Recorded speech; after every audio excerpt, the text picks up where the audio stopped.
പുത്തുമലയിൽ നിന്ന് കമൽ നമുക്കൊപ്പം ചേരുന്നുണ്ട് വിവരങ്ങളുമായി. കമൽ, ഒരു ഗുഡ് മോർണിംഗ് പോലും ആശംസിക്കാൻ പറ്റുന്നില്ല, പിന്നെയാണ് പിറന്നാൾ ആശംസിക്കുന്നതെന്ന് വളരെ കൃത്യമായി അറിയാം. അത്രയേറെ സങ്കടം തിങ്ങി നിറഞ്ഞിരിക്കുന്ന അന്തരീക്ഷത്തിൽ ഇപ്പോഴും തേങ്ങലുകളുള്ള ഒരു സ്ഥലത്ത് 1 വർഷമാകുന്നു നാളെ. പറയൂ കമൽ.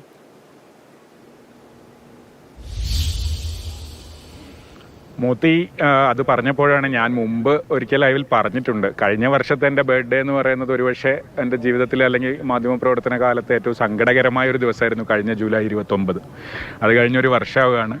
അപ്പോൾ ഗുഡ് മോർണിംഗും ബർത്ത്ഡേ ആശംസയൊന്നും പറയാൻ പറ്റാത്തൊരു സാഹചര്യം തന്നെയാണ് ഇപ്പോഴും ഉള്ളത്. ഞാൻ ഈ ജൂലൈ 30 ഹൃദയഭൂമി എന്ന് ഇന്നലെ നമ്മുടെ മേപ്പാടി പഞ്ചായത്ത് മെമ്പർ അജ്മൽ സാജിദിൻ്റെ നിർദ്ദേശപ്രകാരം ആ പേരിട്ട സ്ഥലമാണ്. ഇവിടെ ഒരുപാട് പേർ വന്ന് പ്രാർത്ഥിക്കുന്നുണ്ട്.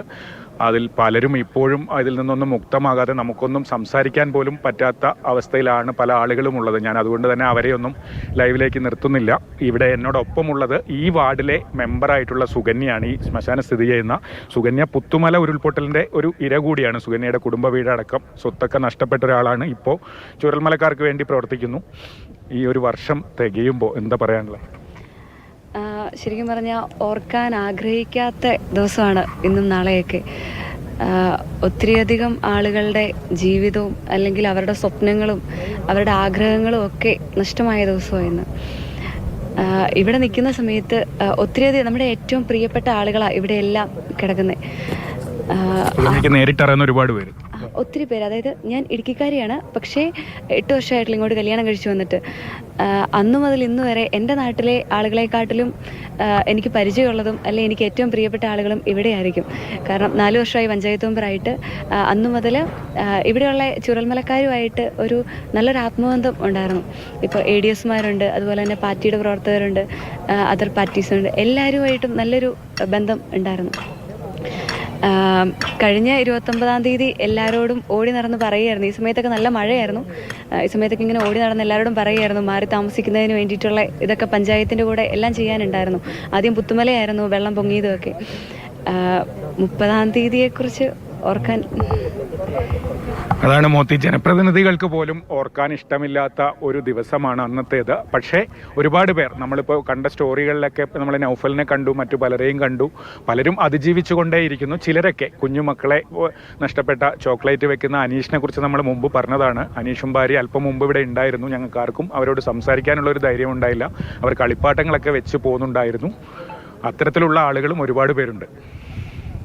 തീർച്ചയായിട്ടും ഇതിൽ കൂടുതൽ എന്തെങ്കിലും ഒന്ന് കമലിന് അവിടെ നിന്ന് പങ്കുവയ്ക്കാൻ കഴിയുമോ എന്ന കാര്യത്തിൽ, അല്ലെങ്കിൽ ചോദിക്കാൻ കഴിയുമോ എന്ന കാര്യത്തിൽ എനിക്കും സംശയമുണ്ട്. അത്രയേറെ നെഞ്ചു വിങ്ങുന്നുണ്ട്. പഴയ ഓർമ്മകളിലേക്ക് പോകുന്ന എത്ര ദിവസങ്ങളോളം നമ്മൾ ആ ദുരന്തത്തിൻ്റെ പിന്നാലെ തന്നെയായിരുന്നു. അവിടെ നടക്കുന്ന ഓരോ കാര്യങ്ങളും വളരെ കൃത്യമായി പ്രേക്ഷകരിലേക്ക് പങ്കുവയ്ക്കാൻ അന്ന് മാതൃഭൂമി ന്യൂസ് വളരെ നന്നായി തന്നെ ഇടപെടുകയും ചെയ്തിരുന്നു. ഒരുപാട് ഓർമ്മകൾ അന്ന് ഈ ദുരന്ത ഭൂമിയിൽ നിന്ന് നമ്മുടെ പ്രതിനിധികൾക്ക് പങ്കുവയ്ക്കാനുണ്ട്. അതിലൊരാളാണ് കമലും. കമൽ, ആ പ്രദേശം ആകെ മാറിയിരിക്കുകയാണ്. ഇനി തുടക്കം മുതൽ ഇത് രൂപപ്പെട്ട് വരേണ്ടതുണ്ട്. അതിനുള്ള ശ്രമങ്ങളിലുമാണ് അവർ. എന്തെങ്കിലും തരത്തിൽ ഉള്ള മാറ്റങ്ങൾ ആ മേഖലയിലുണ്ടോ? മോത്തി, നമ്മളത് പറയുമ്പോൾ ഈ ചൂരൽമല മുണ്ടക്കൈ പ്രദേശത്ത് ഇപ്പോൾ ജനവാസമില്ല. അതായത് ദുരന്തം നേരിട്ട് ബാധിച്ച മേഖലയൊക്കെ നോ ഗോ സോണാണ്, ആളുകൾക്ക് പ്രവേശനമില്ലാത്ത സ്ഥലങ്ങളാണ്. അവിടെ ഏതെങ്കിലും തരത്തിലുള്ളൊരു മാറ്റത്തിന് സാധ്യതയില്ല.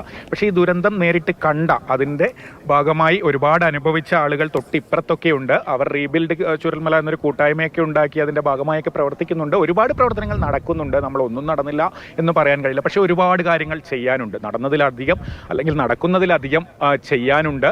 ടൗൺഷിപ്പിൻ്റെ പണി പുരോഗമിക്കുന്നു. 402 പേർ സർക്കാരിൻ്റെ പട്ടികയിലുണ്ട്. ആ 402 പേർക്കും വലിയ പ്രതീക്ഷകളാണുള്ളത്. അവർ കാര്യമായ പരാതികൾ പറയുന്നില്ല. പക്ഷേ ഒരു 100ഓളം പേർ അല്ലെങ്കിൽ 100-ന് പേർ സർക്കാരിന് അപ്പീലൊക്കെ നൽകി ആ പട്ടികയിൽ ഉൾപ്പെടാൻ കാത്തിരിക്കുന്നുണ്ട്.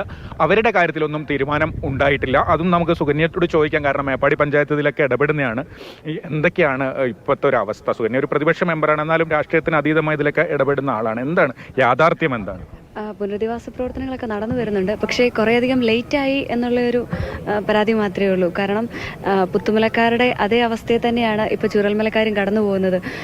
അത്യാവശ്യം നല്ല സാമ്പത്തിക ശേഷിയുള്ള ആളുകളും അല്ലെങ്കിൽ സാധാരണക്കാരും ഒക്കെ ഇപ്പം വാടക വീടുകളിലാണ് താമസിക്കുന്നത്. എത്രയും പെട്ടെന്ന് അവർക്കുള്ള ടൗൺഷിപ്പ് ഒന്ന് റെഡി ആകുവാണെങ്കിൽ അത്രയും നല്ലതായിരിക്കും. അപ്പോൾ ഈ പുറത്തുള്ള നമുക്കൊക്കെ അറിയുന്ന കുറച്ച് പേര് 17 പേരെ കലക്ടർ തന്നെ ശുപാർശ ചെയ്തിട്ടുണ്ട് അതിൽ ഉൾപ്പെടുത്തണമെന്ന്. പാടി താമസിച്ചവർ, അല്ലെങ്കിൽ 2 റേഷൻ കാർഡായവർ, അങ്ങനെ ചില സാങ്കേതിക പ്രശ്നങ്ങളുടെയൊക്കെ പേരിൽ ഒഴിവാക്കപ്പെട്ട ഒരു 50-60 പേരെയും കൂടി ഉൾപ്പെടുത്തിയ ഏറെക്കുറെ പൂർണ്ണമാകും അല്ലേ? അതല്ലേ അവസ്ഥ? അതെ, പാടി താമസിക്കുന്ന അതുപോലെ തന്നെ പടവെട്ടിക്കുന്ന് പ്രദേശത്തുള്ള ആളുകളെ ഒന്നും ലിസ്റ്റിനകത്ത് ഉൾപ്പെട്ടിട്ടുണ്ടായില്ല. ശരിക്കും പറഞ്ഞിട്ടുണ്ടെങ്കിൽ അവിടെ അവർക്ക് വീടും സ്ഥലവും ഒന്നും നഷ്ടപ്പെട്ടിട്ടില്ല എങ്കിലും നമ്മൾ ആ ദുരന്തഭൂമി കൂടിയാണ് അങ്ങോട്ടും ഇങ്ങോട്ടും കടന്നു പോകുന്നത്. അവിടെ താമസിക്കാൻ ഒരു തരത്തിലും അനുയോജ്യമല്ല. അതുപോലെ തന്നെ ഇപ്പം ഫുള്ളി വാഷ് ഔട്ട് ആയിട്ടുള്ള ആളുകൾക്ക് സഹായങ്ങൾ ലഭിക്കുന്നുണ്ട്. പക്ഷേ ഇതിലൊന്നും പെടാത്ത കുറച്ച് പേര് ഇപ്പോഴും ഉപജീവനമാർഗമൊക്കെ നഷ്ടപ്പെട്ടതും ഇതിന്റെ ദുരന്തത്തിന്റെ കാഴ്ചകളൊക്കെ കണ്ടവരുമായ ആളുകൾ. അതെ, ചുരൽമല പ്രദേശത്ത് കുറേയധികം ആളുകൾ ഇപ്പോഴും താമസിക്കുന്നുണ്ട്. നീലിക്കാപ്പ് ചുരൽമല പ്രദേശത്ത് അവർക്ക് നമ്മുടെ ഈ ഡെയിലി കൊടുക്കാന്ന് പറഞ്ഞ ആ എമൗണ്ടോ അതുപോലെ തന്നെ വാടകയോ കാര്യങ്ങളോ അതൊന്നും കിട്ടുന്നില്ല. അതിപ്പോ കട്ട് ചെയ്തു അല്ലേ ഈ ഡെയിലി എമൗണ്ട്? അതെ. അപ്പോൾ അവർക്കും അവരുടെ ജോലി സാധ്യതകളൊക്കെ നഷ്ടപ്പെട്ടു പോയതാണ്. അപ്പോൾ ആ ഇതിലേക്ക് ഇവരെയും കൂടെ ഉൾപ്പെടുത്താനുള്ള നടപടികൾ സ്വീകരിക്കണം എന്നാണ് ഈ സമയത്ത് പറയാനുള്ളത്. അതാണ് മോത്തി, ഇപ്പോഴും ലിസ്റ്റ് അപൂർണമാണ്. ഈ 402 പേർ പെടുമ്പോഴും ഏതാണ്ട് ഒരു 50-നും 100-നും ഒക്കെ ഇടയ്ക്ക് ആളുകൾ അർഹരായവർ അത്രയെങ്കിലും, അതിൽ കൂടുതലുണ്ടോ എന്ന് നമുക്ക് പറയാനാകില്ല. പലരും സർക്കാരിന് കലക്ടർ തന്നെ 17 പേരെ ശുപാർശ ചെയ്തിട്ടുണ്ട്. അതിൽ കൂടുതൽ ആളുകൾ അപ്പീൽ നൽകി ഹിയറിംഗ് കഴിഞ്ഞ് കാത്തിരിക്കുന്നുണ്ട്. ഈ വാർഷികത്തിന് മുൻപ് ഒരു തീരുമാനം ഉണ്ടാകുമെന്നായിരുന്നു പ്രതീക്ഷ. പക്ഷേ സർക്കാരിൽ നിന്നൊരു തീരുമാനം അക്കാര്യത്തിൽ ഉണ്ടായില്ല. അതുകൂടി വന്നു കഴിഞ്ഞാൽ ഏറെക്കുറെ ഇതാകും. മറ്റൊന്ന്, സന്നദ്ധ സംഘടനകളൊക്കെ ഒരുപാട് വീടുകളൊക്കെ നിർമ്മിച്ച് നൽകിയിട്ടുണ്ട്. അത്തരത്തിൽ കുറേ പേർക്കൊക്കെ കിട്ടി. പക്ഷെ അപ്പോഴും ഈ ജീവിതം തിരിച്ചു പിടിക്കുക എന്നത് എളുപ്പമല്ല. ഒരുപാട് പിന്തുണ പല ഭാഗത്തു നിന്നും കിട്ടുന്നുണ്ടെങ്കിലും നേരത്തെ സുകന്യ പറഞ്ഞതുപോലെ വലിയ വീടുകളിലൊക്കെ 2000 സ്ക്വയർ ഫീറ്റിന് മുകളിലുള്ള വീടുകളിലൊക്കെ താമസിച്ചവരാണ് ഇനിയിപ്പോൾ ഈ 5 സെന്റിലേക്കും 1200 സ്ക്വയർ ഫീറ്റിലേക്കും ഒക്കെ മാറേണ്ടി വരിക. അവർക്ക് ഉപജീവന മാർഗം നഷ്ടപ്പെട്ടിരിക്കുന്നു. അങ്ങനെ പലതരം പ്രശ്നങ്ങളാണ്.